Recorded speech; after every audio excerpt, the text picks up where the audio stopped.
तो वेलकम प्यारे बच्चों, कैसे हैं आप सब।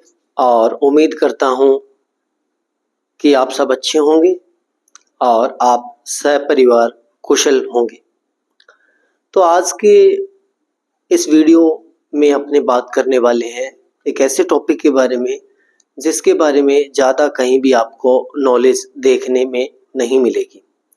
आपने कक्षा 6-7 से या इससे पहले भी कई बुक्स के अंदर आपने 5th से भी जहाँ से आपने स्टार्ट किया था एरिया फाइंड करना था, वहाँ पर एक कांस्टेंट की बात होती थी जिसको पाई बोलते हैं। पाई, जैसे मान लो आपने एरिया ऑफ सर्कल फाइंड किया था। एरिया ऑफ सर्कल जो था वो था पाई आर स्क्वायर, जहाँ पे आर क्या थी, रेडियस थी किसकी, उस सर्कल की जिसका एरिया फाइंड कर रहे हैं। इसके साथ ही आपने अगर इसकी सरकमफेरेंस जिसको बोलते हैं परिधि, वो जब फाइंड की थी तो उसकी वैल्यू आई थी 2 पाई आर। ये सरकमफेरेंस की वैल्यू आई थी अपने पास, परिधि की वैल्यू। और ये तो स्टार्टिंग थी। इसके बाद में ये जो पाई है वो आगे यूज हुआ कोन के अंदर यानी शंकु के एरिया के अंदर, वॉल्यूम के अंदर, फिर ये स्फीयर के अंदर भी आ गया यानी गोले के अंदर। उसके बाद में बहुत सारी जैसे सिलेंडर के अंदर आ गया। बहुत सारे जो आपने एरिया फाइंड किए हैं, वॉल्यूम फाइंड किए हैं, उसके बाद में आपने त्रिज्यीय खंड 10th के अंदर फाइंड किया था जिसको अपने बोलते हैं या सेगमेंट फाइंड किया था। तो ये सारा जो अपने फाइंड किया था उसके अंदर एक कांस्टेंट जो लगता है पाई, इसको आपने रट रखा होगा छोटी क्लासेस के अंदर, बट बच्चे रट लेते हैं इसको कि पाई की वैल्यू सर 22/7 या 3.14 होती है। तो आज अपने यही जानने वाले हैं कि ये पाई है क्या और ये हिस्ट्री में कहाँ से स्टार्ट हुआ। और इससे बड़ी बात मैं आपको एक बताने जा रहा हूँ, ये पाई एरिया वॉल्यूम यानी क्षेत्रफल या आयतन निकालने के लिए पर्याप्त नहीं है, मतलब निकालने के लिए ही जरूरी नहीं है। आज जो अपने मैथ में बड़े बड़े फॉर्मूले देखते हैं या फिजिक्स की बात करें तो हाल फिलहाल के अंदर सबसे फेमस फिजिक्स है क्वांटम फिजिक्स। तो क्वांटम फिजिक्स में भी ये पाई बहुत जगह यूज होता है। जैसे एटॉमिक मॉडल के अंदर आपने शायद 12th के अगर आप में से कोई स्टूडेंट है तो एटॉमिक मॉडल में जो सेकंड पोस्टुलेट ऑफ बोहर है वहां पे भी आपने इसको देखा होगा कि mvr इक्वल टू NH/2 पाई। यहाँ पे पाई फिर आ गया। उसके बाद में आपने हाइजेनबर्ग की अनसर्टेनिटी प्रिंसिपल या अनिश्चितता सिद्धांत की बात की तो वहां पे भी h/2 पाई या h/2 पाई ऐसा आता है। तो आज अपने बात करेंगे कि ये पाई आया कहां से और ये पाई होता क्या है। तो सबसे पहले बात करते हैं व्हाट इज पाई। तो पाई आपको पता है कि एक जो सर्कल होता है ये वाला, जिसको अपने सर्कल बोलते हैं या वृत्त बोलते हैं, जिसकी जो रेडियस है या त्रिज्या है r है, इसकी अगर ये सरकमफेरेंस या परिधि फाइंड करें तो वो होती है 2 पाई r। और इसका अगर डायमीटर फाइंड करें यानी व्यास देखें तो व्यास आएगा r और r 2r, ये होगा 2r डायमीटर। तो अगर इसकी सरकमफेरेंस को, किसी सर्कल की सरकमफेरेंस को उसके डायमीटर से डिवाइड कर देते हैं, देन 2 से 2 कैंसिल होगा, r से r कैंसिल हो जाएगा और ये वैल्यू आएगी पाई।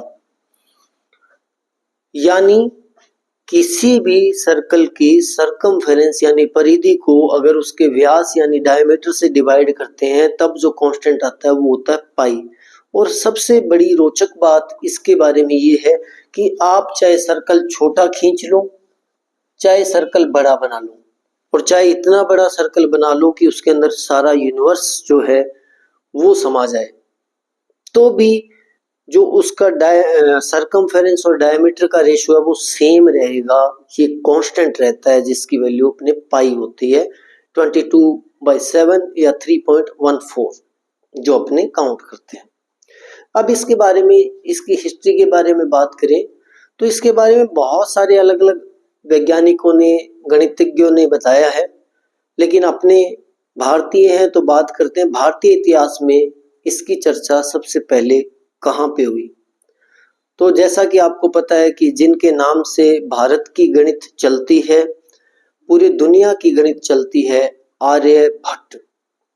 एक जो हमारे गणितज्ञ हुए थे आर्यभट्ट, जिन्होंने शून्य की खोज की थी, जीरो की, और दशमलव यानी डेसिमल की खोज की थी, उन्होंने ही अपनी एक बुक आर्यभट्टीय में एक श्लोक लिखा था, जो मैंने आपके सामने लिख रखा है।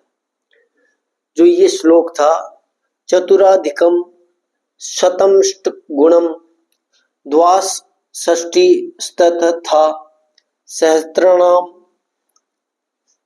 आयुध द्वस्य द्वेष्य विस्कंभस्य आसनो व्रत परिणाय।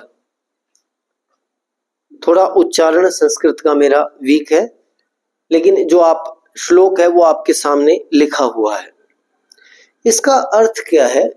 ये श्लोक जो है वो आर्यभट्ट की किताब आर्यभट्टीय के अंदर मेंशन किया गया है, लिखा गया है। इसका मतलब है कि अगर 100 के अंदर 4 जोड़े और उसके साथ 8 से गुना कर दें, ये जो अपने पास आंसर आएगा, इसमें 62,000 फिर ऐड कर दें, 62,000 ऐड कर दें, तो अपने पास फाइनल आंसर आएगा ये। और इसको अगर 20,000 से डिवाइड कर दें, ये मैंने 2000 लिख दिया, 20,000 से डिवाइड कर दें, तो इसकी जो वैल्यू आती है एग्जैक्ट वो 3.1416 आएगी, पाई की वैल्यू। यानी आर्यभट्ट ने अपने ग्रंथ आर्यभट्टीय के अंदर इसके बारे में बताया है भारतीय इतिहास के अंदर कि पाई की वैल्यू जो आएगी वो 3.1416 आने वाली है। इसके साथ ही एक साइंटिस्ट और हुए थे आर्किमिडीज नाम के, जिनका नाम था आर्किमिडीज।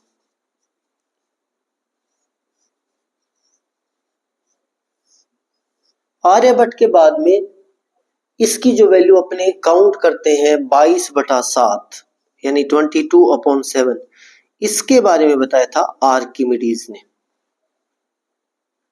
आर्किमिडीज एक विदेशी गणितज्ञ थे, जिन्होंने उत्प्लावकता का भी नियम दिया था, बायोंट फोर्स यानी बायोंसी का भी नियम दिया था, जो आपने शायद 11th के अंदर या 9th के अंदर पढ़ा हो कि कोई चीज जब किसी तरल के अंदर, फ्लूइड लिक्विड के अंदर डिप की जाती है, डुबोई जाती है पानी वगैरह के अंदर, तो उसका वेट थोड़ा कम होता है। वो कितना वेट कम होता है वो अपने आर्किमिडीज के उत्प्लावकता या बायोंसी से स्टडी करते हैं। तो ये थी हिस्ट्री पाई की, जिसमें अपने जाना है कि पाई की हिस्ट्री भारत के अंदर क्या थी और ये पाई होता क्या है। और इसके साथ ही हमें गर्व महसूस होना चाहिए कि हमारे इतिहास के अंदर, लिखित के अंदर पाई की वैल्यू इतने सालों पहले ही मेंशन की गई है, जो आज की जब क्वांटम फिजिक्स 2025-26 चल रहा है, 25 चल रहा है, आज की क्वांटम फिजिक्स के अंदर भी वो उतना ही स्टीक है जितना 2-3 हजार साल पहले था। तो ये थी आज की वीडियो पसंद आई है तो लाइक करें। साथ में आपका साइंस से जुड़ा हुआ किसी भी टाइप का क्वेश्चन है तो आप कमेंट सेक्शन के जरिए हमें बताएं। हम कोशिश करेंगे कि आपके क्वेश्चन का आंसर आपको इस वीडियो में जल्दी से जल्दी प्रोवाइड करवा पाएं, दे पाएं। और मिलते हैं एक नए वीडियो में, तब तक के लिए गुड बाय, टेक केयर।